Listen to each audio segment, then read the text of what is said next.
Hello बच्चों, today we will discuss about the next topics of probability, that is probability of occurrence and non occurrence.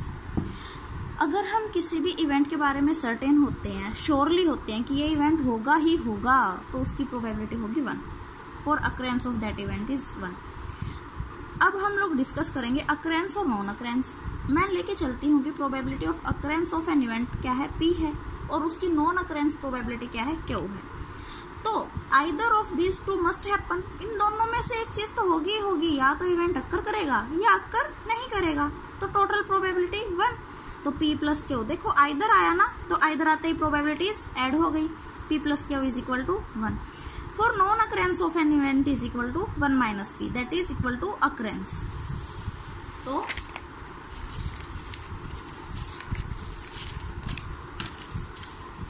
probability of non occurrence of an event is equal to 1 minus probability of its occurrence. अब हम लोगों ने कल एक example दिया था, मैंने तुम्हें a pair of 6 fixed dice. मैंने कहा था कि 2 डाइस हैं, मैं उनको साइमल्टेनियसली थ्रो कर रही हूँ और उनका सम अप जो है वो 9 आना चाहिए, तो तुम्हें वो निकालना था. अब हम लोग उसके बारे में डिस्कस करेंगे. 9 आने के लिए उसके पास 4 केसेस होंगे, 3 6 4 5 5 4 6 3. टेबल मैंने बना रखी है, उसमें देख लेना जो हम लोगों ने कल डिस्कस किया था. टोटल फेवरेबल वेज क्या हुए तुम्हारे 4. टोटल नंबर ऑफ केसेस क्या हुए दोनों डाइसेस के अंदर 36. तो प्रोबेबिलिटी क्या होगी तुम्हारी 4/36, दैट इज इक्वल टू 1/9. अब एक एग्जांपल और हम लोग डिस्कस कर लेते हैं. मैंने एक बॉक्स लिया और उसको 10 कंपार्टमेंट्स के अंदर डिवाइड कर लिया. 10 के 10 कंपार्टमेंट क्या है, साइज के अंदर इक्वल है. एक बॉल ली मैंने, जो कि मैं रैंडमली इसके अंदर थ्रो करूंगी कंपार्टमेंट के अंदर. अब एक ही टाइम पे मैं 6 बॉल्स ले रही हूँ और इन 6 के 6 को 1 बाय 1 इन कंपार्टमेंट्स के अंदर, मतलब कि इस बॉक्स के अंदर थ्रो कर रही हूँ. अब मैं कैलकुलेट करूंगी probability of particular compartment to contain. एक पर्टिकुलर कंपार्टमेंट या तो एक टाइम पे सारी बॉल्स को कंटेन करे, एक टाइम पे एक बॉल को कंटेन करे, सारी की सारी बॉल्स को कंटेन करे, या फिर इनमें से किसी भी बॉल को कंटेन ना करे. ये देखो, ये एक बॉक्स था, इसको मैंने 10 पार्ट्स के अंदर डिवाइड कर लिया, 10 कंपार्टमेंट्स के अंदर. अब एक बॉल एक टाइम पे इन 10 कंपार्टमेंट्स में से एक पर्टिकुलर एक ही कंपार्टमेंट में जा सकती है, तो उसकी एक किसी भी पर्टिकुलर कंपार्टमेंट में जाने की प्रोबेबिलिटी क्या होगी तुम्हारी 1/10. एक पर्टिकुलर कंपार्टमेंट में ना जाने की प्रोबेबिलिटी क्या होगी 1 माइनस नॉन अक्रेंस की प्रोबेबिलिटी क्या थी 1 माइनस अक्रेंस, तो इसीलिए 1 माइनस 1/10, और ये क्या हुई तुम्हारी 9/10. अब मैं क्या करूंगी, 6 बॉल्स ले रही हूँ और इन 6 को 1 बाय 1 थ्रो कर रही हूँ इस बॉक्स के अंदर. तो 6 बॉल्स जब मैंने थ्रो की एक के बाद एक इंडिपेंडेंटली, तो ये 6 तुम्हारे क्या हुए, इंडिपेंडेंट इवेंट्स हुए. इंडिपेंडेंट इवेंट्स के लिए 1 बाय 1 मैं किसका यूज करूंगी, मल्टीप्लीकेशन प्रोबेबिलिटी का. ठीक है, तो सारी प्रोबेबिलिटीज को मैं क्या करूंगी, मल्टीप्लाई करूंगी. So probability for given cases is, first case क्या था कि 1 बॉल ओनली, एक कंपार्टमेंट बस एक ही बॉल को कंटेन करे, उसके अंदर बाकी की 5 बॉल ना जाए, बस एक टाइम पे एक ही बॉल जाए. तो एक टाइम पे एक बॉल जाने की तो प्रोबेबिलिटी 1/10, और बाकी की 5 बॉल ना जाने की प्रोबेबिलिटी, बॉल के ना जाने की प्रोबेबिलिटी क्या थी 9/10. तो 5 टाइम्स 9/10 आ गया ये आंसर, 1/10 इंटू 9/10 की पावर 5. अब सेकंड क्या है, ऑल 6 बॉल्स की एक कंपार्टमेंट सारी 6 बॉल्स को कंटेन करेगा, तो 1/10 into 1/10 up to so on 6 time 1 की पावर 10, 1/10 की पावर 6. ठीक है, नन ऑफ द बॉल्स कि एक पर्टिकुलर कंपार्टमेंट किसी भी बॉल को कंटेन नहीं कर रहा, तो बॉल ना कंटेन करने की प्रोबेबिलिटी थी 9/10, 9/10 इंटू 9/10 अप टू 6 टाइम्स 9/10 की पावर 6. आगे एग्जाम्पल समझ, आगे चलते. अब क्या है, tossing of any number of coins. Binomial theorem तुम लोगों ने ऑलरेडी डिस्कस कर चुके हो, फर्स्ट ईयर में भी की होगी, सेकंड ईयर में भी करी होगी, तो इतना ज़्यादा मैं एक्सप्लेन नहीं करूंगी. अगर फिर भी प्रॉब्लम हो तो बता देना, अगले लेक्चर में एक्सप्लेन कर लेंगे. ठीक है, अगर मेरे पास n आइडेंटिकल कॉइन्स हैं, तो अब मैं फाइंड करूंगी कि इसके टोटल पॉसिबल वेज क्या होंगे. n आइडेंटिकल मतलब सिमिलर कॉइन्स है सारे, या तो सिल्वर कॉपर गोल्ड जो भी कुछ है, बस सारे सिमिलर कॉइन्स हैं. मतलब कि मैं हेड और टेल को, कि ये फर्स्ट कॉइन का हेड है, ये सेकंड कॉइन का हेड है, ये इसकी टेल है, ये इसकी टेल है, ऐसे डिस्टिंग्विश नहीं कर पाऊंगी, सारे मेरे सिमिलर है. तो बाइनोमियल एक्सप्रेशन मैं अब इसके अंदर ओपन करूंगी, h प्लस टी की पावर n. क्या n क्या है, n आइडेंटिकल कॉइन्स हैं, सारे के सारे n नंबर ऑफ कॉइन्स हैं। अब मैं इसको एक्सपेंड करूंगी इसको with the help of binomial theorem, तो h की पावर n, ठीक है।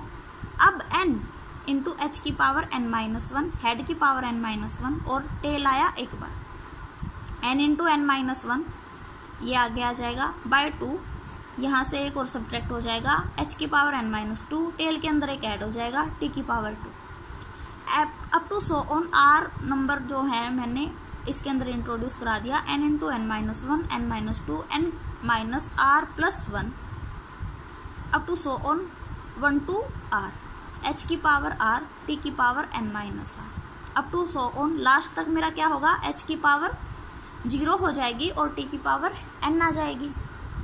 अब मैं इसको लिखूंगी कॉम्बिनेशन nc की फॉर्म में, ठीक है।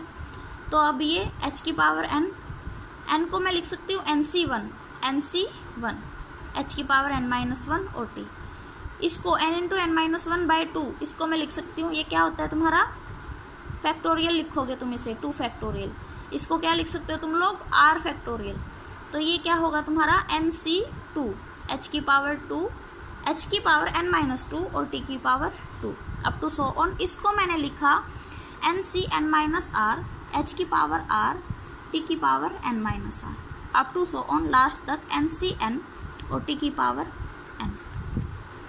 अब इसको मैं with the help of summation, because इन सबको ऐड करना है तो with the help of summation का साइन मैं भी आज यूज कर सकती हूँ। r इसके अंदर समेशन के अंदर वेरी किया 0 से लेके n तक, nc(n-r), h की पावर r और t की पावर n-r। अब जो ये nc(n-r) है ये तुम्हारा इक्वल होता है ncr के, nc(n-r) is equal to ncr। कैसे, n फैक्टोरियल कॉम्बिनेशन को कैसे खोलते हो, अगर ncr है तो कैसे खोलोगे, n factorial upon r factorial into n-r factorial, यहाँ पे r की जगह क्या है n-r, तो n factorial upon n-r factorial into n-r factorial. ये देखो यहाँ पे ये क्या हो जाएगा, n-n कैंसिल हो गया, ये प्लस का साइन आ गया, तो ये इक्वल हुआ तुम्हारा n factorial r factorial n-r factorial, तो nc(n-r) is equal to ncr, तो इसीलिए nc(n-r) को मैं रिप्लेस कर सकती हूँ ncr से, h की पावर r, t की पावर n-r, ठीक है।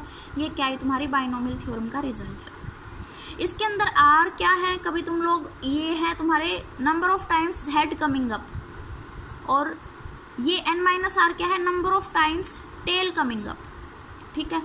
अब इसके अंदर यूज करके हम लोग हेड और टेल का जो ये 2 कॉइन्स, 3 कॉइन्स, 4 बार हेड, 5 बार हेड, इस टाइप के क्वेश्चन है उनको सोल्व करेंगे। अब एक बात यहाँ याद रखने की क्या है, अगर मैं n कॉइन्स को टॉस कर रही हूँ एक ही टाइम पे तो टोटल पॉसिबल केसेस क्या होंगे, 2 की पावर n। देखो मैंने क्या किया था, यहाँ पे n कॉइन्स को टॉस किया था एक ही टाइम पे, तो टोटल इवेंट्स को मैंने फाइंड करने के लिए h प्लस t की पावर n, ये भी एक पॉसिबल केस है, ये भी एक पॉसिबल केस है। टोटल इक्वली लाइकली इवेंट क्या है तुम्हारे 2 है, तो 2 की पावर n, तो इसीलिए जब भी हम लोग n कॉइन्स को टॉस करेंगे तो total number of possible cases होंगे 2 की पावर n।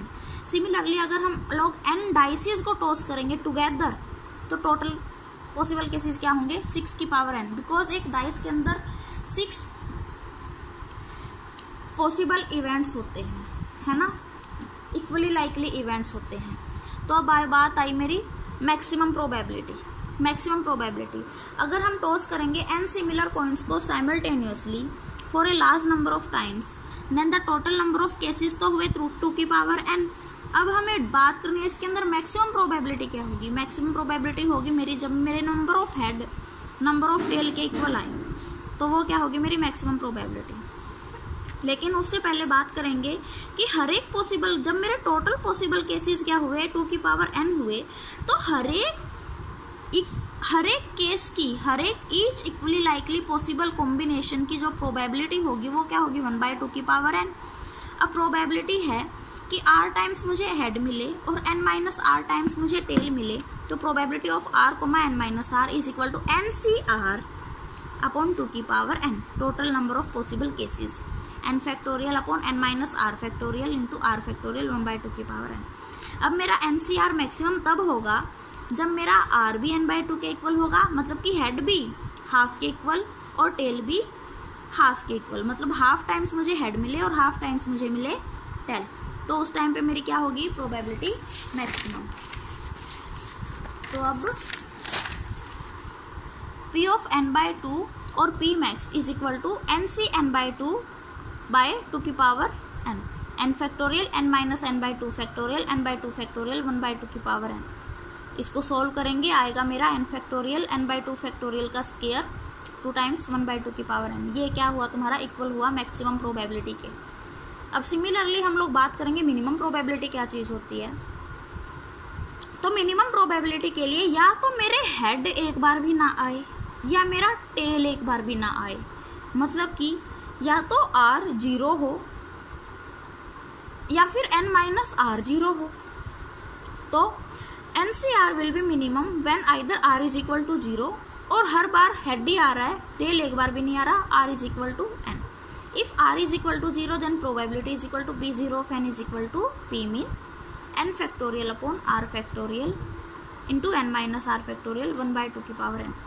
r की जगह मुझे पुट करना है 0, 0 factorial n minus 0 factorial, n factorial से n फैक्टोरियल कैंसिल हो गया, रिजल्ट क्या है 1/2 की पावर n। सिमिलरली जब मेरे हर एक बार हेड आ रहे हैं, यहाँ तो क्या था कि हेड एक बार भी नहीं आया था, और यहाँ क्या हुआ, एवरी टाइम हेड कमिंग सब, then P of n0 P mean is equal to n factorial upon n factorial n minus n factorial 1/2 की पावर n। ये क्या हुआ, n फैक्टोरियल से n फैक्टोरियल कैंसिल हो गया, 0 फैक्टोरियल की वैल्यू होती है तुम्हारी 1, तो 1/2 की power n that is equal to 1/2 की पावर n। तो मिनिमम प्रोबेबिलिटी आई तुम्हारी 1/2 की पावर n और मैक्सिमम प्रोबेबिलिटी आई तुम्हारी ये, दोनों बातें क्लियर हैं। अब मैं एक एग्जाम्पल डिस्कस करती हूँ। मैंने लिए 10 कॉइन्स, सॉरी 1 कॉइन लिया है और उसे 10 बार टॉस किया है, ठीक है। अब मुझे प्रोबेबिलिटी फाइंड करनी है कि सारे के सारे मेरे हेड आए, 6 हेड आए और 4 टेल आए, या फिर मैक्सिमम प्रोबेबिलिटी।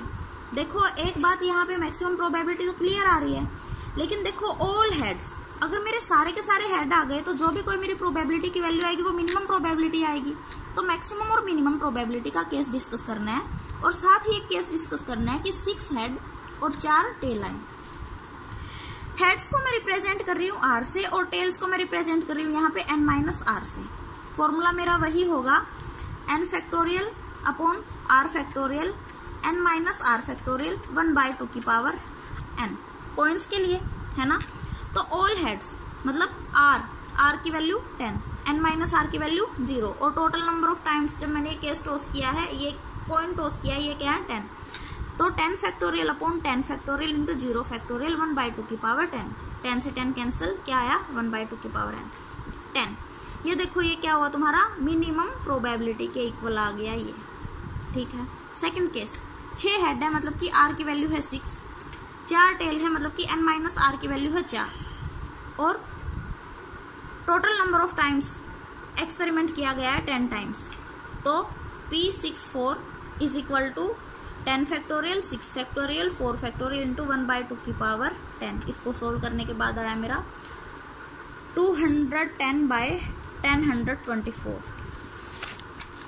अब उसके बाद maximum probability, third case. Maximum probability के लिए हम लोगों ने डिस्कस किया था कि मैक्सिमम के केस में हेड और टेल एक दूसरे के इक्वल आने चाहिए। टोटल नंबर ऑफ टाइम्स मैंने एक्सपेरिमेंट को परफॉर्म किया 10 बार, 10 टाइम्स। हेड आया मेरा 5 टाइम्स और टेल आया मेरा 5 टाइम्स। फॉर्मूला के अंदर मैंने पुट किया, मेरे पास रिजल्ट आया ये क्या है तुम्हारा मैक्सिमम प्रोबेबिलिटी की वैल्यू है। ओके बच्चों, आगे नेक्स्ट लेक्चर में हम लोग डिस्कस करेंगे। अभी तक जितनी भी प्रॉब्लम तुम्हें आई हो वो मुझे पर्सनली तुम लोग मैसेज कर सकते हो। मैं बार बार बोल रही हूँ, घर बैठे हो इसका मतलब ये नहीं है कि होमवर्क नहीं करना, करना है, तभी नंबर आएंगे, तभी पास होगे। फेल होगे तो BSc मेरी लेके बैठे रहोगे, कोई फायदा नहीं है।